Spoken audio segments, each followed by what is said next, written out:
State bank వారి యొక్క దోపిడీ గురించి మనం ఒక వీడియో చేసాం. 10,000 పైగా సుమారు 11,000 కూడా దాటేసింది ఆ విఎస్. దీన్ని కావాలని చెప్పేసి స్టేట్ బ్యాంకులో పెద్ద పెద్ద అధికారుల వద్ద కూడా పంపించడం జరిగింది.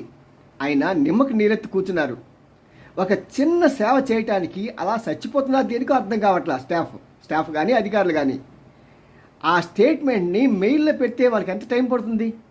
వాళ్ళ పక్కన అదనంగానే వాళ్ళకి కావాల్సినటువంటి అవుట్సోర్స్ వాళ్ళు పనిచేస్తున్నారు. వాళ్ళు చెప్పినా వాళ్ళు చేస్తారు కదా. ఈ పార్టీ సర్వీస్ ఇవ్వడానికి state bank of India staff లాగా చేస్తూ ఉంటే ప్రజలంతా కూడా మాకు వచ్చిన ఎన్ని కామెంట్స్ అంటే అన్ని కామెంట్స్ వాళ్ళ స్టాఫ్ని ఆ బ్యాంక్ని తిట్టి దాంట్లో ఒకరో ఇద్దరు మాత్రం బహుశా స్టాఫ్ అయి ఉంటారు కావచ్చు. వాళ్ళు మాత్రం మీరు నెట్ బ్యాంకింగ్కి వెళ్ళండి, అక్కడ డౌన్లోడ్ చేసుకోండి అన్నారు. నెట్ బ్యాంకింగ్ అందరూ వెళ్ళలేరండి, ఎందుకంటే వృద్ధులు దానికి వెళ్ళడం కష్టం.